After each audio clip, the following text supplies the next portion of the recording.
Hello, I'm Isaac Hayes III, founder and CEO of Fanbase. Listen to what I'm about to tell you. The window to invest in Fanbase is closing. We've raised over $10.6 million of our $17 million goal. That means there's room for less than 6,370 people to invest in Fanbase for the average amount. The minimum to invest in Fanbase right now is $399. That makes you an owner in Fanbase today. Go to startengine.com/fanbase to invest. Why? Because current social apps have taken advantage of users for far too long, with content suppression, shadow banning, harmful racist content, and no real tools for monetization and equity. Fanbase has over 1.4 million users and counting, allowing anyone to reach all their following and monetize their content from day one. Social media is the new TV, and whoever owns the apps that distribute that content have the opportunity to own potential billion-dollar companies. While big platforms with uncertain futures are failing to serve their users, Fanbase is stepping up to fill the gap. Don't wait until it's too late. Invest now, invest for yourself and your future. Go to startengine.com/fanbase and own the next generation of social media.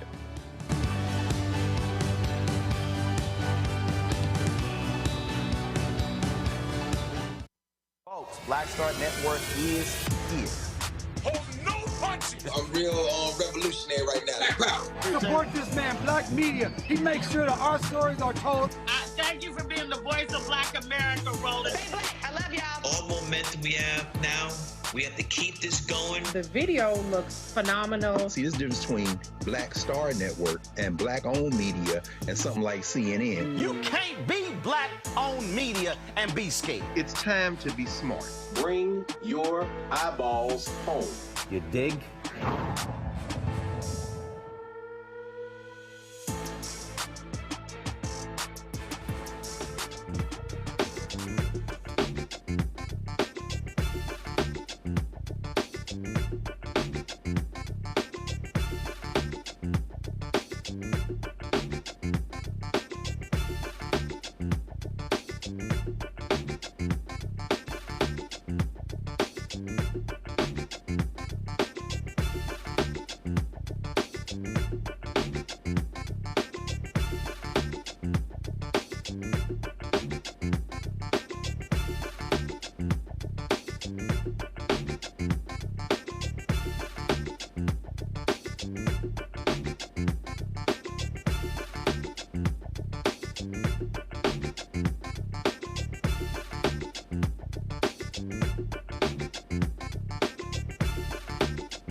Today is Wednesday, April 2nd, 2025. Coming up on Roland Martin Unfiltered, streaming live on the Black Star Network. Donald Trump kicks in his massive tariffs. Guess what? Stock market is falling through the floor. Also, massive layoffs are happening all over the federal government, including every single worker who's responsible in the Department of Health and Human Services for helping low-income people pay their bills. And I told you these people were in no ways pro-life at all. How many times I'm going to tell you? Democrats experienced big victories on Tuesday nights. Republicans won congressional races in Florida. And guess what? What happened to all of those stories about how bad Democrats are doing? There you go. Elon Musk, why did he spend all that money in Wisconsin? Well, he says that he wanted to stop the Democrats from gerrymandering. Oh, he got it wrong. That's Republicans. Town Dolton, Illinois. Guess what? They've got a new mayor after the disaster of Tiffany Henyard. She's now gone. And Massachusetts Senator Elizabeth Warren has launched an investigation into the Department of Education's plan to replace call centers with chatbots. Really? We'll also show you the moment when the Education Secretary, Linda McMahon, you know, the wrestling woman, she decided to crash a Democratic press conference. Well, she got hit with some questions. She couldn't really answer them. Plus, the countdown is on in St. Louis for the mayoral election. We'll discuss Black PAC's endorsement of incumbent Mayor Tishaura Jones. Folks, it is time. Oh, and we do have the Crockett Chronicles. Congresswoman Jasmine Crockett. Oh, did she bring the heat? Attorney General Pam Bonding. And she called crooked ass Elon Musk. It's time to bring the funk. I'm Roland Martin Unfiltered on the Black Star Network. Let's go. He's got it. Whatever the biz, he's on it. Whatever it is, he's got the scoop, the fact, the find. And when it breaks, he's right on time and it's rolling. Best believe he's knowing. Putting it down from sports to news to politics. With entertainment just for kicks, he's rolling.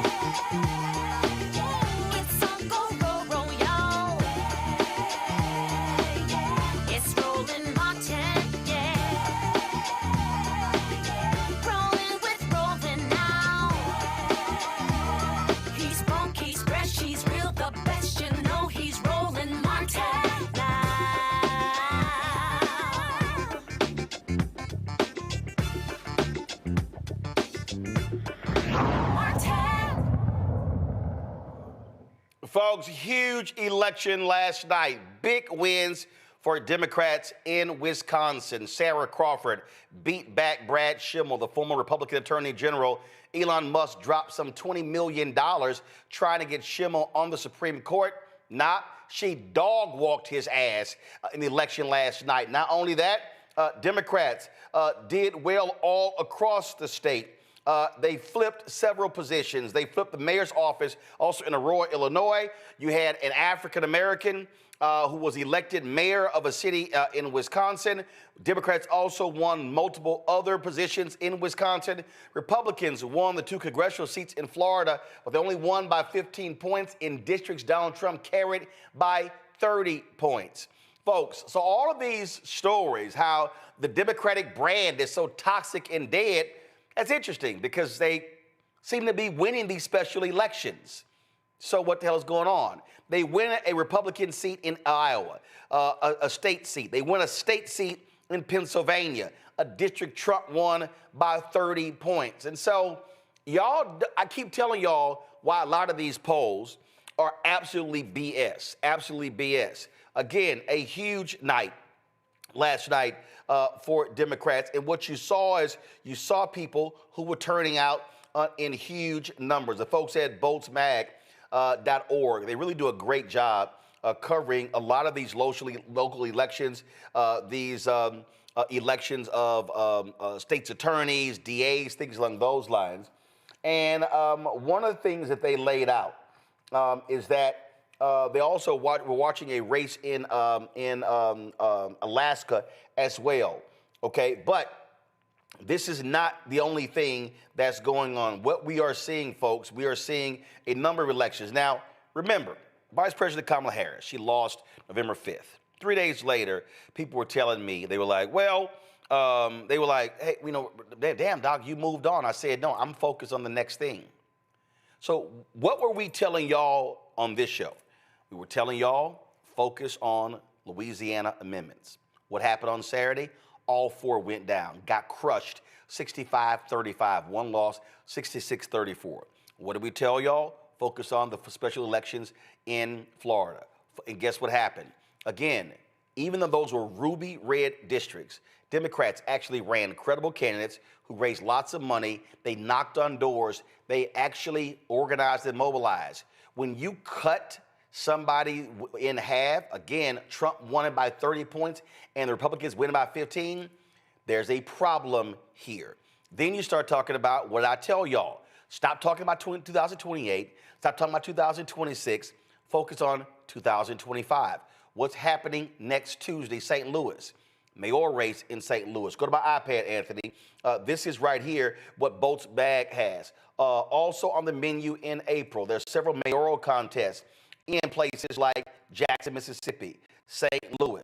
Also, you have Barbara Lee running for mayor in Oakland as well. So you got 20 different elections.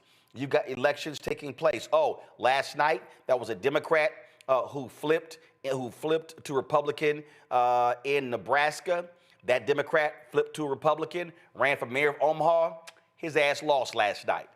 So that's happening there as well. And so go back. You see right here, you've got St. Louis and San Diego, elections on April 8th, Oakland, April 15th, legislative races in Mississippi on April 15th, Connecticut on April 22nd. All of this matters, folks, because what am I always saying?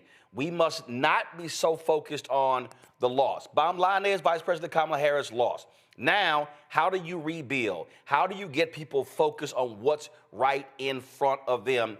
That is what's most important. And all too often, folk don't do that. They're so caught up in emotion. And you know, I had somebody, y'all gonna love this here. You know what says, I'm gonna go ahead and do it, you know, because I'm petty like that. You know, I get a kick out of people who complain about certain things. And so there was somebody who got upset at me, y'all. Because remember last night I was telling y'all, and how many times have I also said on this show that I don't want to hear this stuff about, oh my God, we tired, we sitting out. All these people who are saying, oh, there's going to be this indivisible massive protest happening on Saturday. And you know what, black people, we should just sit this out and go line dancing. And I keep saying, no, hell no.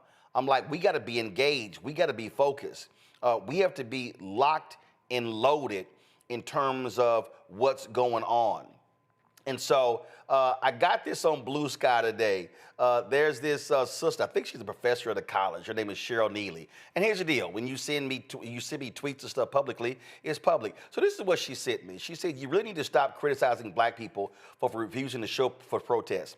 It disturbs me deeply that you, of all people, don't understand that standing back is to prevent Trump's justification for martial law and use of force. He will not attack whites. He's waiting for us. Okay, so that's what was sent out. And so, you know, my response was, you really need to stop trying to tell me what to say on my show.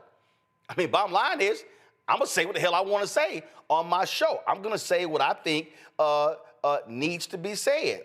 And then so she then said, I used to watch your show and was a subscriber. Your arrogance and rudeness is why I will no longer. I was talking about you, not your guest. Well, not a problem, Cheryl. Y'all, I responded, and that is your right. In the last month, Roland Martin Unfiltered, subscribers are up 100,000 and donations are up 200%. We'll be just fine doing what has made us so successful. We appreciate your feedback. And I posted a photo of me smiling. Now, why did I respond that way? And let me be perfectly clear. If any of y'all have a problem with what I have to say, you actually don't have to watch. And I'm fine with that. Nobody is forced to watch this show. Nobody is forced to give. Nobody is forced to comment. But the reason I have taken that position, the reason why I have said repeatedly, this is not a moment, let me say it again, this is not a moment where we rest, because there were people who came before us who were also disappointed. Last night, I showed you the images on the night of April 4th, 1968, where the lieutenants of Dr. King were sitting there on the beds in the Lorraine Motel. They were sitting on the bed that Dr. King last slept in. Robert Abernathy was across from him. King had just been assassinated, had just been murdered before their very eyes. They were in shock, but they were planning what to do next in Memphis. See, this is not a moment where we can check out. Oh, let me be real clear. I understand rest and relaxation. Harry Belafonte talked about it in his book, where he sent John Lewis and Fannie Lou Hamer and some other civil rights workers on a trip to Africa so they can have a vacation. Absolutely, that's important. We need our freedom fighters to have rest, to revitalize. But what I need us to understand, that in this moment, when you have a thug 2 blocks from here, sitting in the Oval Office, creating mayhem, how do you fight back? You do not fight back by not showing up. You do not fight back by not being part of the process. We were highly critical on this show of African Americans who failed to turn out in the election that elected Jeff Landry, the MAGA governor of Louisiana, even with a black candidate running on the Democratic side. But black folks got the message. Power Coalition, Gary Chambers and others hit the pavement, did town halls. Black folks showed up, represented 37% of all voters in early voting. That's how those constitutional amendments got defeated. And so what I need us to understand, that I'm not having a Democrat-Republican conversation right now. I'm having a black conversation. And if you're not black, I'm having a conscious conversation. And what I'm saying is, this is a moment. We saw what happened. Trump is going to be there for 4 years. But guess what? He can be stopped. He can be stopped by taking the House and the Senate next year. See, so I don't care. If you're one of those folks, and you mad, you don't like that, oh, I said people be hitting me up. Roland, are you resting on April 5th? No. Should we rest? If you don't want to protest on April 5th with Indivisible, that's fine with me. But you know what you should be doing in St. Louis on April 5th? You should be hitting the pavement for Tishaura Jones, the first black woman elected mayor in St. Louis, who's going up against the white Democratic establishment in St. Louis on Tuesday, and they want Kara Spencer to become the mayor.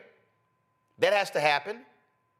In the fall, you may have the first non-black mayor in New Orleans for quite some time. See, I need folk to understand, and you heard me say this numerous times, voting in elections is not the be-all to end-all. I do not believe, nor have I ever believed, that voting solves everything. But voting does speak to power. We see what Trump is doing with that power. We see what Mike Johnson is doing with that power. We see what Republicans in the Senate are doing with that power. But what happens when you don't vote and your person loses? Then you don't have power. We saw last night what happened. Why is Wisconsin so critically important? because now Democrats have a 4-3 majority on the state Supreme Court. Now in Wisconsin, you control the courts. Because if she had lost, it will be 3 Republicans, 3 Democrats, and the swing vote is actually a conservative who sometimes votes with the liberals. Now you got a 4-3 majority. Why is Allison Riggs' race in North Carolina so important? Political sisters on our panel, we'll get to her in a second. Why is that race so important? Because her victory is affirmed is 5-2. 5 Republicans, 2 Democrats. Next year, Anita Earls, black woman, up for re-election. Got to hold her seat, 5-2. Why is it important? 2028, 3 of these 5 Republicans are on the ballot. Why are we talking about how do we mobilize and organize? Because Ossoff is on the ballot in Georgia next year. Hold the seat. Okay, so what if the governor of Georgia, hugely popular, what if he runs and wins? That's why it's most important to organize and mobilize black people in North Carolina, beat Tom Tillis. See, I need our people to understand what is happening here. We literally have power if we use the power. Checking out does not guarantee you power. Checking in does. And they are scared to death of that. This Wisconsin election. Why was it important? Oh, Elon understood it. Because there's a lawsuit against Elon's company Tesla in Wisconsin. He needed Republicans to win. But he went on Fox News and he talked about why he was spending so much money. Listen to what he said. A small thing, and it's happening ironically, of course, on April Fool's Day. This is not an April Fool's joke. This is very real. So a judge race election in Wisconsin will just Democrats can gerrymander Wisconsin in order to remove 2 House seats from Republican to Democrat. Because of the razor-thin margins in the House, that would mean potentially a flip of the House from Republican to Democrat. That means at the next election, roughly less than 2 years from now, the House will then immediately take action to stop the president's agenda. And it's always worth reminding people the president was elected with a majority of the people of America, the majority, a meaningful majority of the popular vote. So all the president is trying to do is implement the will of the people. And they're trying to stop the will of the people through judicial trickery. And in fact, in general, there is a huge problem with activists that are actually politicians in judges' robes. And that needs to stop. It's undermining the integrity, the reality, and the perception of the integrity of the legal system of the United States. And these fake judges should be ashamed of themselves. They're just pretending to be judges, but they are not. They're making the law instead of implementing the law. It's wrong. Yes, and they're activists. And you say that you can both register and vote today? Yes, you can both register and vote today. And the voting stations close at 8 p.m. That was before the election. His ass got his ass handed to him. So allow me to unpack that. In fact, that was in an interview with Gene Pirro. He repeated this when he interviewed Brett Baer. Listen. You're still involved in politics. You were big in the election, obviously in Pennsylvania. Now, I guess you're in the Wisconsin Supreme Court race. Why plug in?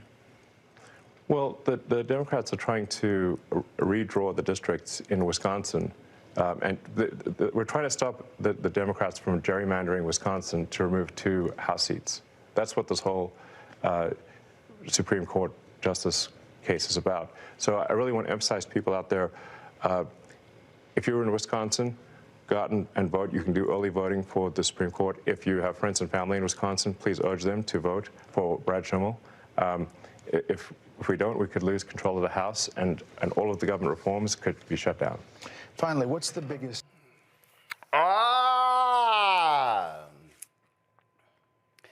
Elon Musk is a lying son of a bitch. The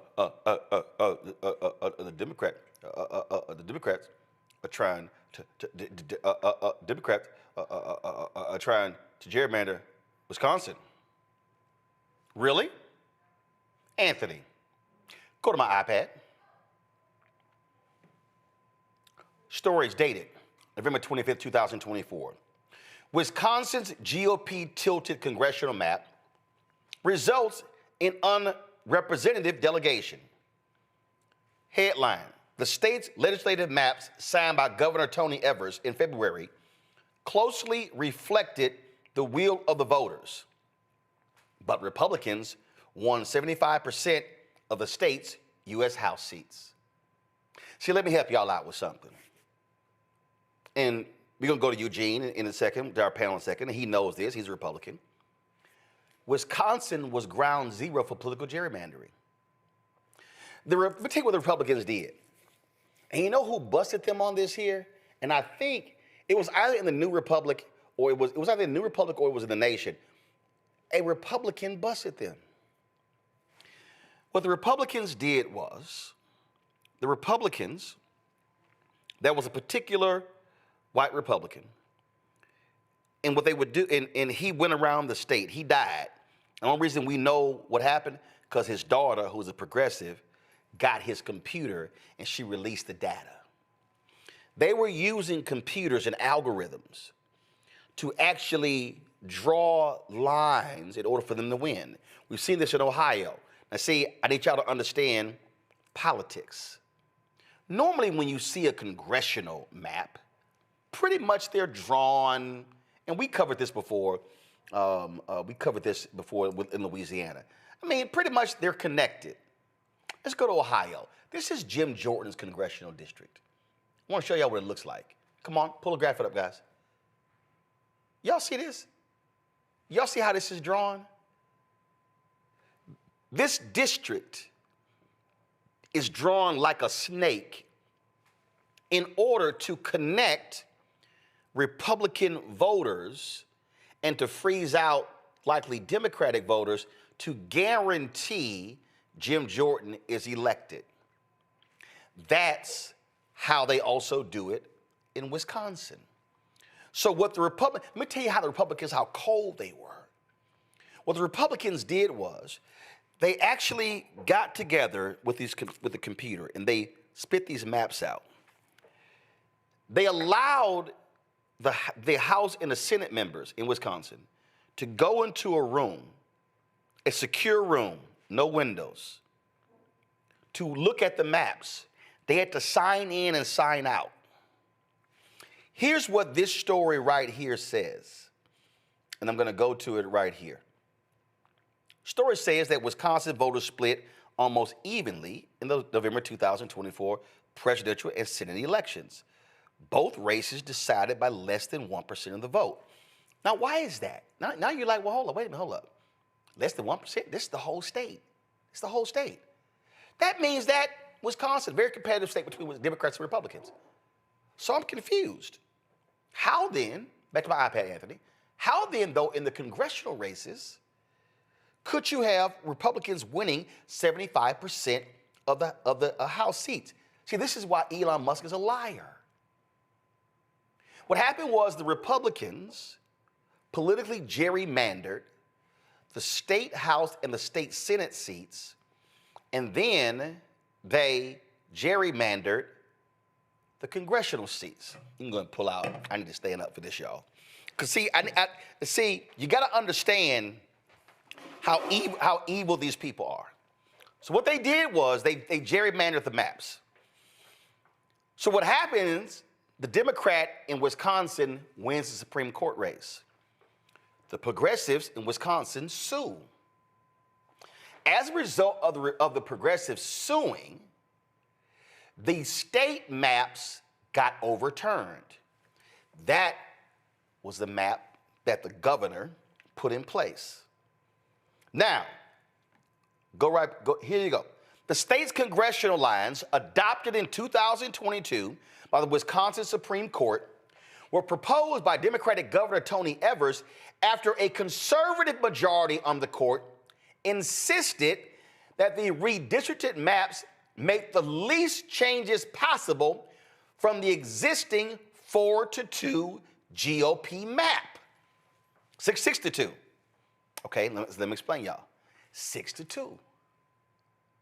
So now you're like, okay, I don't understand.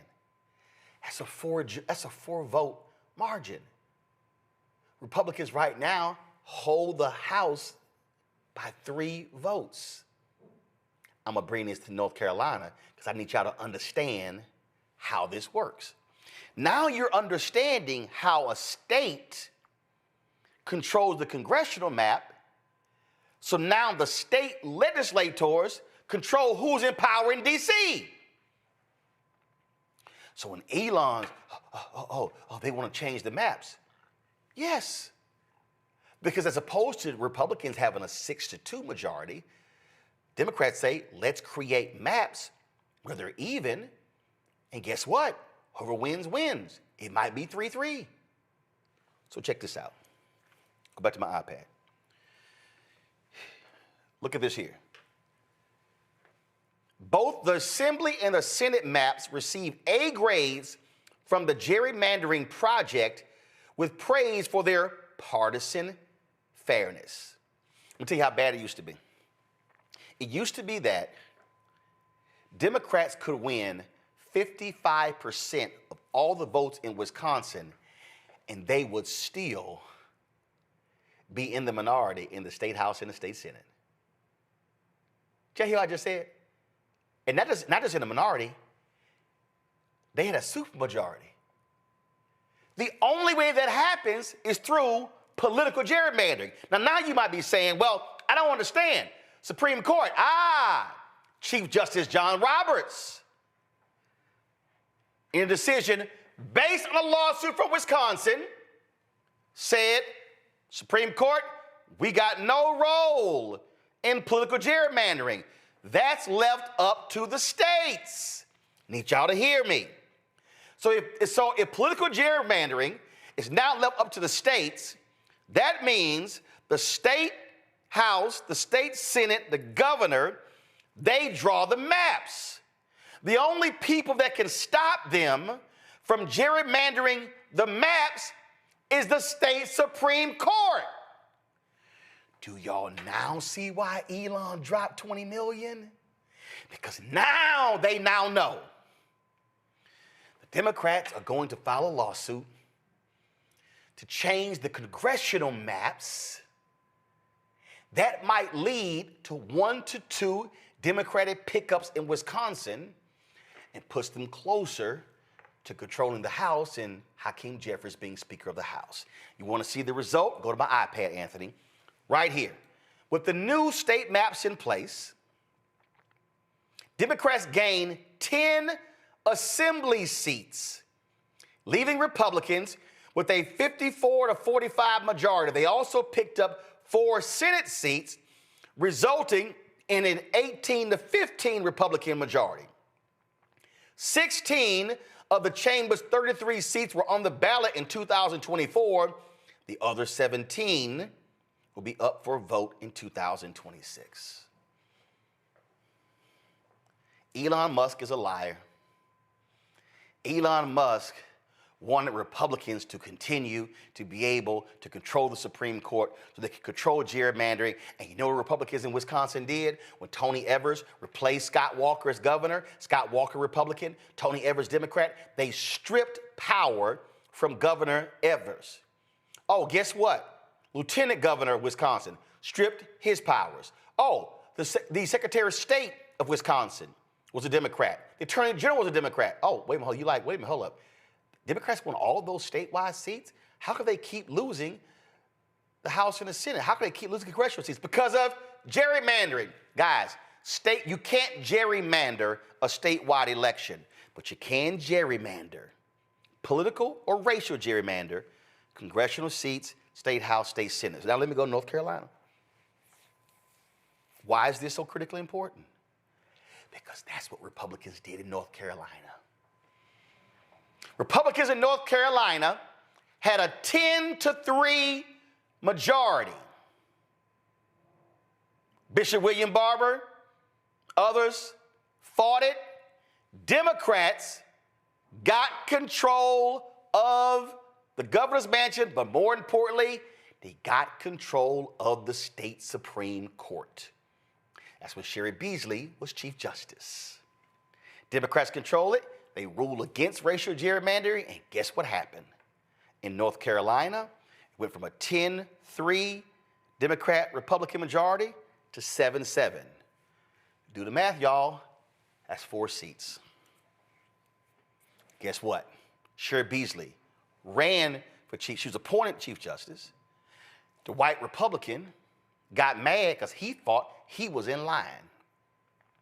Election time, Beasley runs statewide. The Republican beats her. Had she won, Democrats could have had a 6-1 majority in the state Supreme Court. I'm gonna make it even worse for a political system. Knows this. We're gonna go to her in a second. The Republicans were so pissed off, they tried to take, y'all, the Supreme Court is the highest court in the state. They tried to take the power for the state Supreme Court and give it to a lower court because Republicans control the lower court. How you gonna take the power of the highest court in the state and give it to the one underneath them? That's like saying, CEO, we're gonna take your power and we're gonna give it to somebody who's underneath you. Guess what? When Beasley lost, Democrats had a 4-3 majority. The next election, it flipped, 4-3 Republican. The next election, 5-2. So guess what happened? The Republicans politically gerrymandered the districts in North Carolina. Supreme Court couldn't stop them. The Republican Supreme Court allowed it to happen, and that's why it's now 10-3 in North Carolina. Boom, right here. Anatomy of a North Carolina gerrymander. A new congressional map takes the Tar Heel state from having one of the fairest maps in the country to its most biased, and voters of color are among the big victims. This is a piece from the Brennan Center. This is October 2023. What does it say? When states redrew congressional maps after the 2020 census, North Carolina was one of the nation's big success stories. That's not because lawmakers drew fair maps. They drew what would have been one of the most extreme gerrymanders in the country. Rather, North Carolina was a success because a majority of the North Carolina Supreme Court, relying on state law, ruled that drawing maps to entrench the party in charge violated the state constitution. As a result, the maps changed. Boom. What did I just lay out to y'all? After Republican candidates won 2 seats on the North Carolina Supreme Court in 2022 midterms, giving the court a conservative majority, Republican lawmakers wasted no time in asking the court to reverse earlier rulings that partisan gerrymandering violated the state constitution. The court's new majority obliged, handing down a controversial opinion in late spring that abruptly abandoned any role for state courts in policing gerrymandering, declaring that gerrymandering claims were non-justiciable political questions off limits to the judiciary. Are you serious? So basically what the Republicans in North Carolina did was the same thing John Roberts did. Oh, no. Roberts said, no, not on us, it's the state. Now he's like, well, they ain't us, it's the legislature. Total BS. Why am I unpacking all of this? Because those 4 seats in North Carolina, combined with 2 or 3 in Wisconsin, is the difference between Democrats controlling the House and Republicans controlling the House. It's the difference between the Speaker Mike Johnson and the Speaker Hakeem Jeffries. See, now y'all understand why Elon spent $20 million in Wisconsin. I need y'all to understand something right now. Republicans are about to dump. Why is that judge fighting Allison Riggs so hard? Because they want a 6-1. And then they're going to try to take out Anita Earls next year. Y'all, these racists were so bad, Anita Earls gave an interview talking about the lack of people of color working in the court system, these racist Republicans in North Carolina launched an investigation and wanted her to be removed from her position, not because she actually violated the law, not because she was doing wrong, but because she gave her own opinion in a damn interview. So somebody's watching me right now, and somebody is saying, okay, Roland, I get all that. That sounds like a whole bunch of minutia. It is. But all this stuff happening in D.C. right now, that's what happens when it's political gerrymandering on the local level.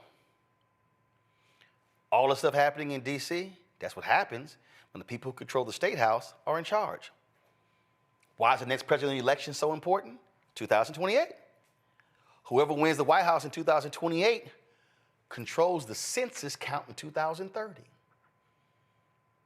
Republicans, remember when Trump was there last time? What did they do? They cut the census short. They changed how the counting. They did not want to count everybody. Oh, now you're like, well, hold on. And I'm also confused because what you also have to understand is that when we talk about 2030, whatever happens in 2030, whatever happens in 2030 is going to impact this. Because after the census is taken in 2030, it's projected California, Wisconsin, you see right here, California has 54 delegates. That's 54 congressional districts. Wisconsin has 10. Wisconsin has 10 congressional districts. You see it right here. Guess what? That's congressional districts. That's electoral college votes. You see New York State? New York State has 28. It is estimated that New York State, Wisconsin, California, and I think Illinois has 19. Those 4 states are likely going to lose collectively 10 to 12 congressional districts because of population shifts. That's 10 to 12 electoral college votes. That means that if Democrats rely on blue New York State, rely on Wisconsin, rely on Illinois, and rely on California, they're now going to have to go find 12 electoral college votes elsewhere, which means they must win Nevada and Arizona. That's 17 electoral college votes. Okay, let's say they don't win one of those.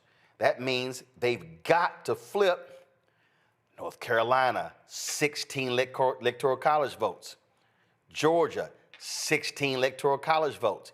In fact, because of population shifts, y'all, Georgia or North Carolina could actually increase congressional districts. I hope all of you now understand that all of these things are linked. That a single Supreme Court seat in Wisconsin could determine in 2026 whether there's a Speaker, Hakeem Jeffries. A Supreme Court flipping from red to blue in North Carolina could also change as well. Now, this is why I talk about you have to connect the dots. You have to connect the dots. This is why when that sister was like, you telling people, this is why we can't sit out. This is why we can't stay at home. This is why we can't check out. Because they are relying on us not showing up. They are relying on us being so despondent, so sad, so depressed that we check out. Elon Musk said in that interview, Donald Trump got a majority of American votes. That is a lie. He did not even get 51% because some 90 million Americans did not vote. He did not get a majority of the American voters. And so people need to understand that he won with fewer votes than he should have. 6 million people who supported Biden didn't show up for Harris in 2024. What we are witnessing with the cuts and everything, this is the result of checking out. This is the result of trying to find the perfect candidate. This is the result of, well, I disagree with them on this one thing, so I'm not going to vote. This is the result. Somebody said, well, you know what? I don't think our vote matters, so I'm not going to vote. Like that 39-year-old black female teacher's aide in Milwaukee, the New York Times talked to. Folks, here we are talking about massive tariffs being instituted. Here we are. I got a phone call today from a federal worker. Hey, told my job is one of the ones they targeting. Should I take this buyout or risk it?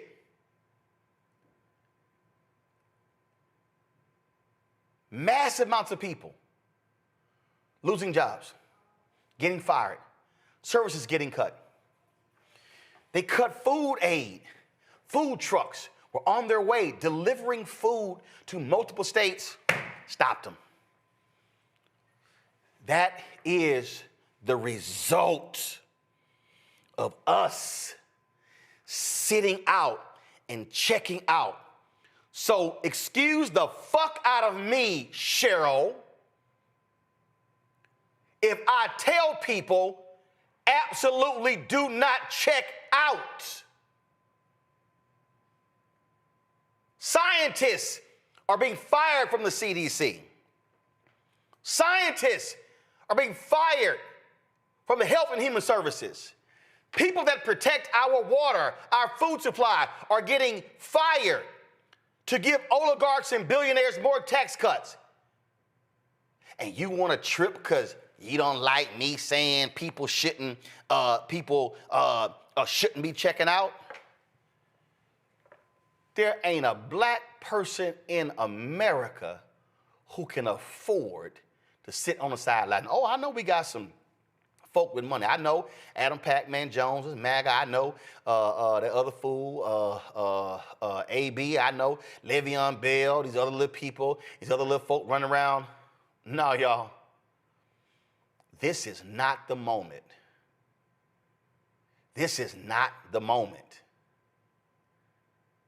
And see, I don't want to hear no FBA, no ADOS. I had somebody sit here and say, well, Cory Booker wasted all his breath yesterday. He should have talked about reparations for 24 hours.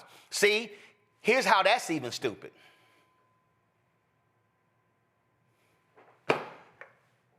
If you gonna get reparations, that's political. Fact, reparations is money. The Constitution states any bill that has a monetary value that starts in the United States House. Who controls the U.S. House? Republicans. Name me one Republican in the House that supports reparations.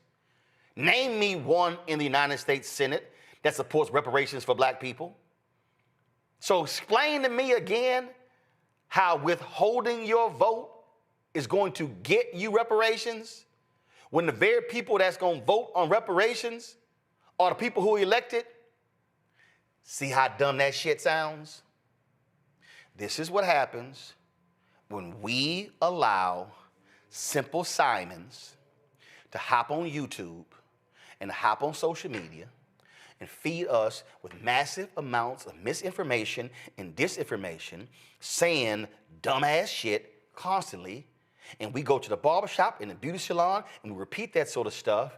And people go, yeah, they ain't gonna do nothing because I got money. Trump gonna put 5,000. Y'all remember they floated that? Oh, Doge is gonna give every American 5,000. Where is it? When the check you got from Biden Harris was actually bigger than the check you got from Trump. See, this is the silly stuff I'm talking about. Y'all, we ain't got time for games. So if you come at me complaining about what I have to say, I don't care if you don't listen, because I see my numbers. and they bigger today than they were 6 months ago. So it sounds to me like a bunch of folk are indeed listening. I'm gonna go to my panel. And I'm laying this out, and that wasn't my plan to do that, but I chose to do so. Because these things are all connected. So Board G, DEIA consultant, employment specialist out of DC, Eugene Craig, CEO, X Factor Media out of Baltimore, political cis, social media activist out of Knightdale, North Carolina. It's connected. It's connected, Eugene. The local vote, the state vote, the Senate, Supreme Court, the state rep, the state Senate, the governor, the U.S. House, the U.S. Senate, the president, federal judge appointees, cabinet appointees, all of this is connected. It's more than connected, right? Because we can even go back a decade to when Scott Walker gets elected governor. Reince Priebus takes over the Wisconsin GOP and then eventually takes over the RNC and then implements this nationwide, right? And then the other part is this, you know, I'm glad that you laid it out because now people understand why state house elections are so important. Because at the end of the day, even if your state has an independent map drawing commission, the state house still has to eventually accept or reject the map that's drawn and presented to them. And a lot of times, a lot of these state legislatures, they don't want to cede that power to an independent commission. Ohio. Florida's another one, Georgia, you know, where they can, where hey, you know, we can still draw our own maps, and then we can draw our congressional maps at the same token. So I'm glad, you know, I'm glad you laid it out. It's a lot happening in real time. I feel like every time we're here together, Roland, especially you know, in the regular Douglas show, that you know the stock market's in free fall. And Trump did some wild, crazy shit, you know, today with the tariffs and whatnot. But guess what? We don't get to a point where Trump can implement tariffs if people did their job in 2024, right? If people weren't, you know, bullshitting on the sidelines, if people actually, you know, went and turned out that one other neighbor, if it wasn't, oh my gosh, she's so bad on Gaza, Biden's so bad on Gaza, when, you know, Trump literally is on the other side ready to say, you know what, blow the shit up and fuck around and let's turn it into a paradise, you know, for white Israelis, right? So, you know, we are still in the find out part of the equation of the fuck around and find out. But it all does go back to how maps are drawn, who has control of power, and who has control to exercise that power.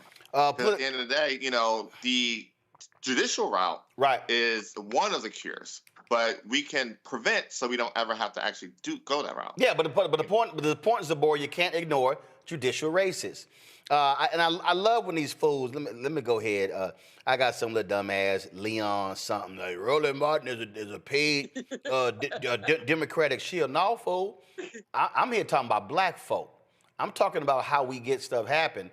And so I don't really give a damn what you think, because here's what I do know. The Republicans are showing me right now, they don't give a damn about black people. Look, we've covered the story.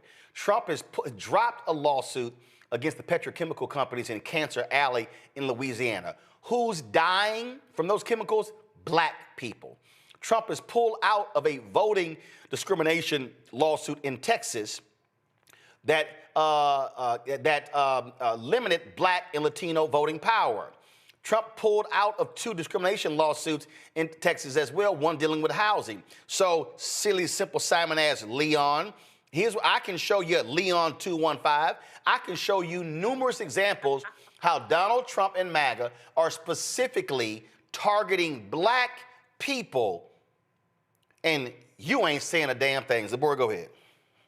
I mean, these local elections, these special elections are just national issues in disguise. Like, at the end of the day, our healthcare is under attack, education is under attack, DEI is under attack. Every right that a black person has, and you add all of the intersectionality of having disabilities or having LGBTQE issues. All of our issues are overlapping. And if we don't get out, vote, if we don't organize, I'm at Howard. We're doing things like going in the community and just telling what we know. So it's time for all of us to get out and go do something. So what you gonna do? Are you gonna sit at home and complain and tweet? Or are you gonna learn something? Are you calling your congressman? If you don't know where to do it, go on the app, call 5. Are you looking and making sure you checking the misinformation that's out there? Are you telling people how to do it? They have the new digital green book. Like, people don't even understand the historical things that have happened to us to understand how these things are happening to us right now. And all they're doing with stacking judges and trying to get us to not vote or to not have the power to vote. Our visibility is our power. If you don't get out and do something, tell your neighbor, tell your friend, tell your sister them, your mama them to do something. What are these preachers doing? Where are their town halls? We don't got to wait for a council member to come here and do a town hall. We did one where we were just talking about, hey, boom, what are those executive orders? How they impacting us? What y'all gonna do about it? All right, write it down. Write the vision and make it plain. Let me see how you gonna really stand up for your people that you complain about every day. See, political says, I had a call last night. Brother asked me, was I coming to Sharpton's National Action Network Conference, which is in New York, April 4th. I said no. One, because I have other things I'm doing. But he told me he was a pastor, and he said that there's a panel on Friday called The Black Church in the Age of Trump. I said, don't waste time with a bunch of bullshit. He started laughing. I said, I'm asking you to do this when you go to that panel. I said, the only thing that y'all should be discussing at that panel on Friday is NAN creating a black church organizing committee in North Carolina to begin right now identifying how many black folks are registered, who's not registered, and beginning a massive education, information, enlightenment campaign, but for the next 7 months, and then preparing for the primaries and taking Tillis out. And let me remind people, Tom Tillis is the architect of the voter suppression laws in North Carolina when he was in the legislature. I said, and y'all should be creating a NAN organizing committee in Georgia. I said, because Brian Kemp is going to be a formidable foe against Ossoff. I said, and that's what it's all about. I said, I don't want to hear nothing else. I said, I'm not interested in bullshit talk that has no purpose. What the board just said, you don't need permission to organize a town hall. You don't need to wait for the Democratic Party or Republican Party or the NAACP or Bishop Barber or the Poor People's Campaign. Regular, ordinary people can simply say, okay, I pull the voting data. The voting data shows in our precinct in the last election, we had 780 registered people in our precinct, and in the last election, 300 voted. That means 480 people in our precinct did not vote. That's more people than the total loss of Sherry Beasley statewide for the Supreme Court. Political sis, this is not a moment for us to be Listen, I love boots on the ground. I love melanated woman. I love Southern soul. But I'm going to dance and educate. I'm a dance and enlighten. I'm a dance and inform. I'm down with dancing on Saturday night, but goddamn it, Saturday morning and Saturday afternoon, it's going to be some freedom classes. This is not an optional thing for us. Literally, The lives of black people, the lives of black children, and black children's children are on the line with what MAGA is trying to institute because they want to lock in power and cement it for the next 50 to 100 years. They do not want to see the browning of America. Somebody asked me why I was so mad, why I'm always going at Tom Tillis. Number one, I can, because that's my damn senator. Even though I didn't vote for him, he's still supposed to represent me. But I look at how he confirmed the health secretary, RFK Jr. You know who I thought about? I thought about my 6-month-old granddaughter. Boom. Who cannot get the measles shot. Remind black people in North Carolina that Tom Tillis, as a senator, blocked 3 black women from the federal bench. Yes, he did. Yes, he did.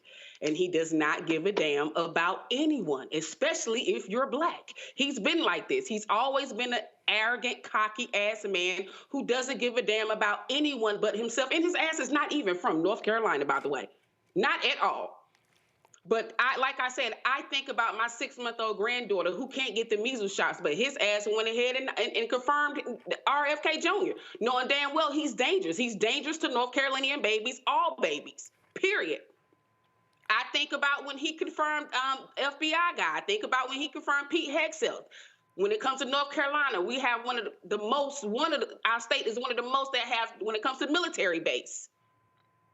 And look what is going on right now with terrorists, like you talked about. He doesn't do nothing but talk. He's not going to do a damn thing.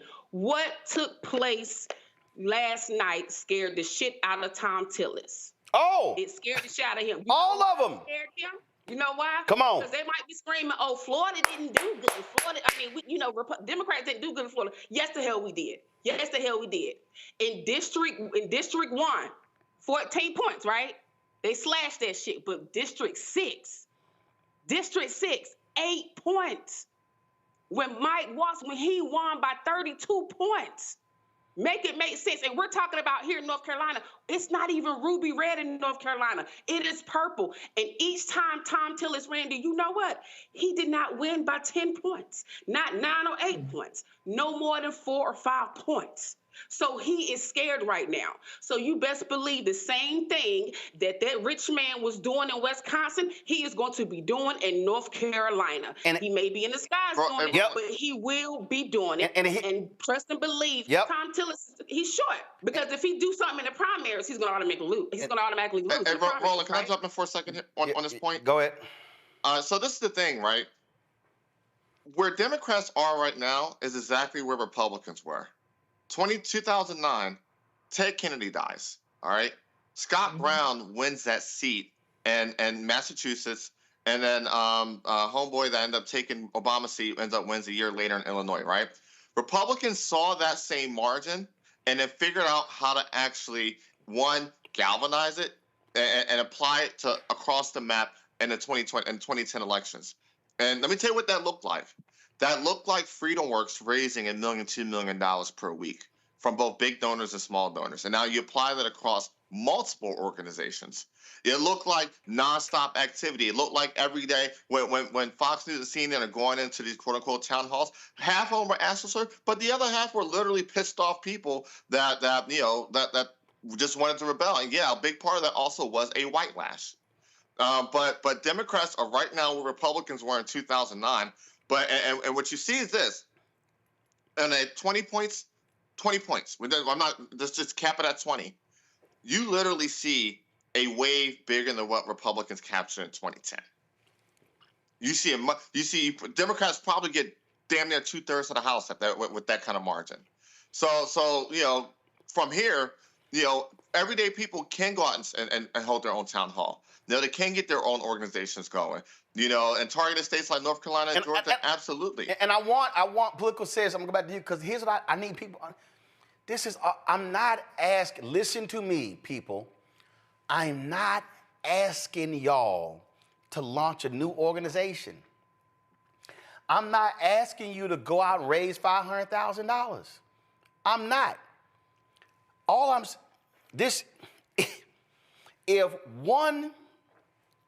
If 100 people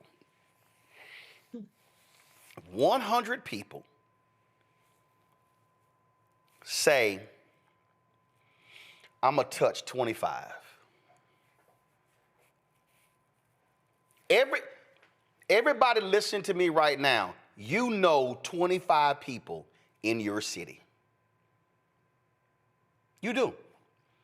If 100 people said, I am going to personally commit to touch 25 people, that's 2,500 people.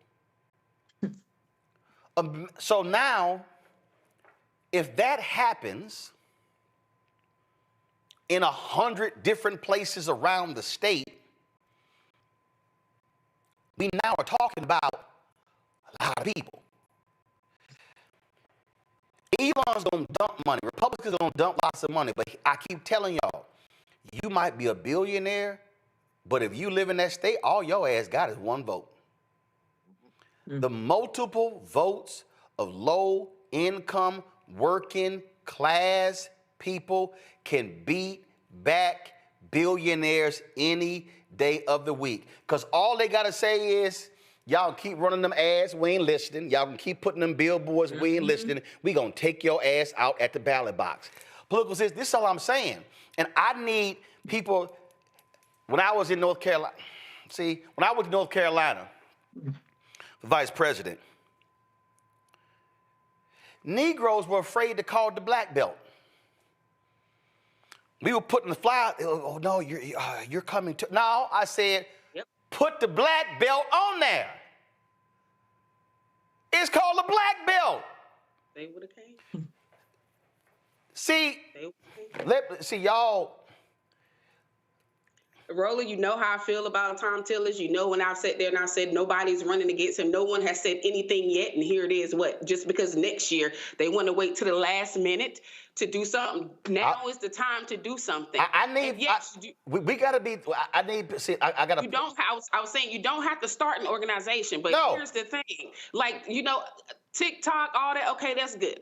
Content, okay, that's fine. But you know where I'm more comfortable at is when I'm in my hood, right? When I go drive 2 hours away from where I live, I go in my hood because I know damn well I know more than 25 people. And let me tell you something, people in my hood in Eastern North Carolina, they are connected. They are on it like I've never seen it before. And you best believe now I go on Facebook and I post stuff because they want to stay informed. People will listen. You just have to go to them. So I want, let me see, y'all, I'm using North Carolina as the example because I need y'all to understand something. So go to my iPad. You look like North Carolinians. Yeah, go to my iPad. So I want y'all to look at this map here. I want y'all to understand this map right here. So if you look at, I want y'all to look at the center of the map. Y'all see Yanceyville and y'all see Roxborough. So basically what I want y'all, if y'all see at the top of this map, y'all see right there, Roxborough, I want you to split this state in half and go all the way down. So everything to the right of Roxborough, that's a lot of black people. When you start talking about Rocky Mount, Enfield, when you start talking about Fayetteville, when you start talking about Elizabethtown, when you start going, Greenville. Greenville. Now, folks, now I'm about to mess y'all up. Where we went, yep. The problem is this here. The Democrats in the Harris campaign, that's where they stayed at. They went to the left. Yep. She went to Greenville one time, y'all. They kept going to see, they keep trying to go to Winston-Salem, Charlotte, which is Mecklenburg County. They keep trying to, that's where they keep trying to go.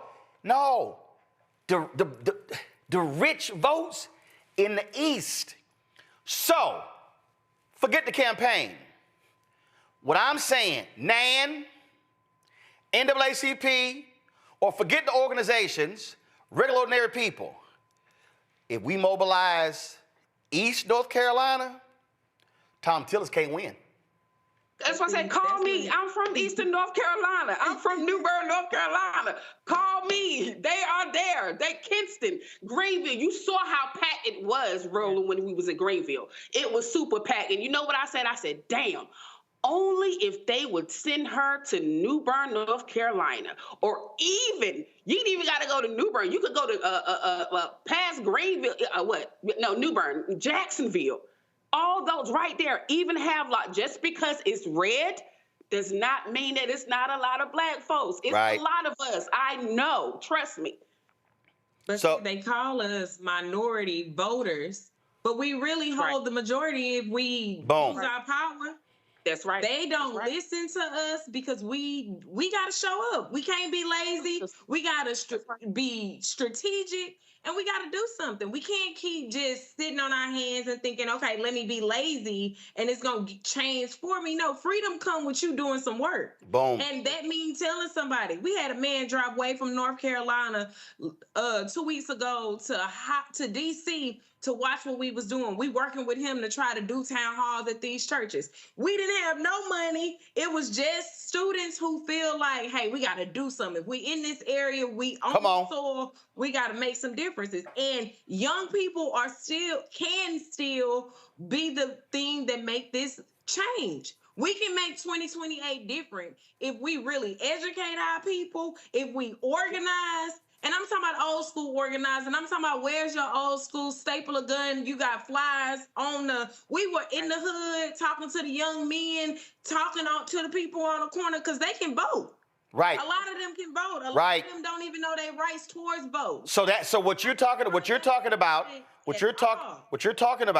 is what I'm talking when I say educate, enlighten, inform. You have to walk people through the issues. You have to, people say, I don't see, well, this is that person. This is their agenda. This is what they want to do. This is what they've done. This is what we can do. But I always keep saying the election is the end of one process and the beginning of another. This is what I'm talking about here. And and then for the people who sit here and now I hope folk now understand what I'm talking about, not just giving to the show, but why I'm fighting folks on the advertising front, because if we get the 2, 3, 4, 5, 6 million, 10 million, whatever in advertising, now, we can be in a different town every week. We can have, we're going to do a 5-city tour. We can take the show there. We can mobilize people. We can highlight these stories. This is why, because guess what? MSNBC ain't going. CNN not going. They are not going. So I'm saying to black people, damn waiting and hoping and begging for them to show up. This is our ability to be able to organize it. That night when we had 250,000 folk watching live on March 4th, I didn't do a single black radio interview. I didn't take out a single ad. I literally sent a text message to 6 to 8 people, and they sent to 6 to 8 people, and to 6 to 8 people, and I swear that damn text message was in every black family group chat, and that was all organic. That's the same as voting. It's the exact same. And so somebody's got to be willing to want to do it, and so I just need our folk, because this whole thing started with last night's results. And Elon talking about gerrymandering. Y'all got to recognize there's a reason they want the courts. There's a reason they want to control the state house and the state senate and the governor's mansion, because you can control national politics through the state. We're going to go to a break. Wait, before you roll, Roland, there's one more important thing that happened last night. Elon also wanted to jump into that race to boost Republican turnout for the Amendment 1, which put voter ID in the Wisconsin Constitution. I don't know the exact link. Yep, no, it won. Yeah. It won. And here's the deal, though. Look, on that point, here's the reality. Voter ID, they had voter ID for 10 years in Wisconsin, but this now makes it harder for you to actually change that. But here's what we have to do. If folk are going to start doing that, then what we got to say is, we got to say, all right, since y'all want to sit in and swing for voter ID, automatic voter registration. The reason Georgia changed, because when they changed the law, 22% of Georgians were not registered to vote after automatic voter registration was down to 2%. That's how Georgia changed. We have to also be thinking differently when we're fighting. I understand the battle against voter ID. We know exactly who they target, elderly people, young people, people of color. But we also got to, when we see something coming on the horizon, we got to be making some massive changes, massive demands for ourselves. I'm not interested in losing everything. I'm also trying to win something. I got to go to break. We'll be right back. Roland Martin Unfiltered, the Black Star Network. Support the work that we do. Join our Bring the Funk fan club. If you want to contribute via Cash App, use the Stripe QR code. You can also use it for credit cards. Click the Cash App button to continue to contribute. You can see your check and money order. Make the check payable to Roland Martin Unfiltered, please. Not Roland Martin, not Black Star Network. Please make it to Roland Martin Unfiltered. It makes it a lot easier, y'all. Trust me, with the bank, I'm the one who I'll open every envelope.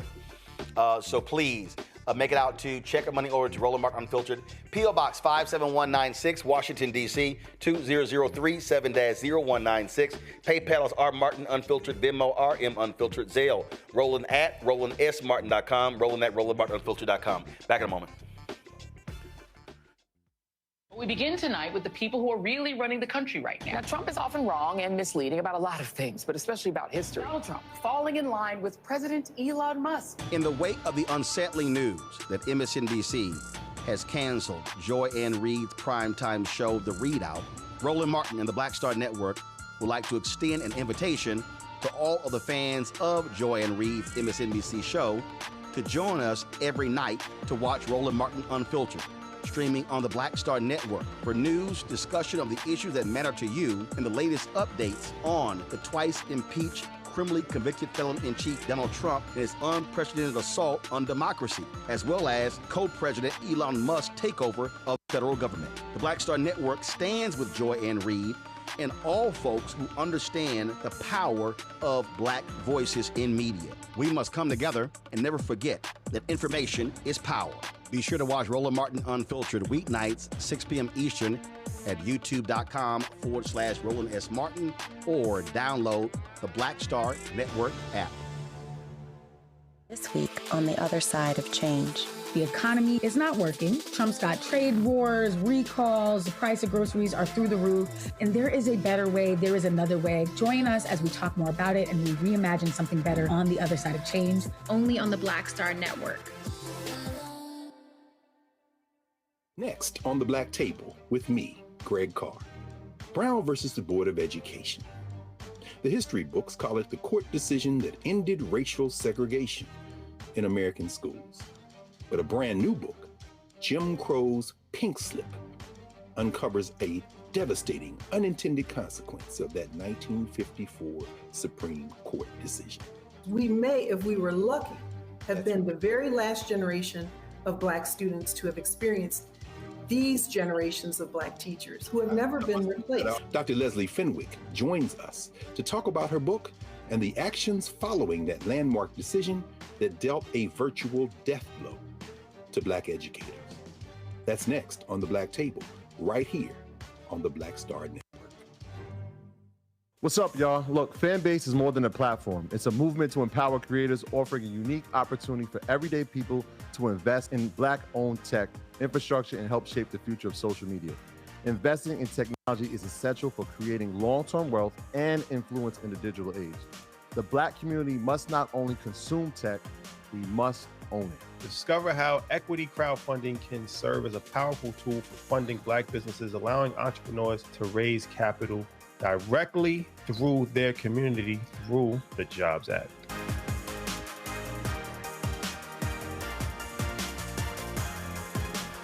Bruce Smith, creator and executive producer of the Proud Family, Louder and Prouder. And you're watching Roland Martin Unfiltered.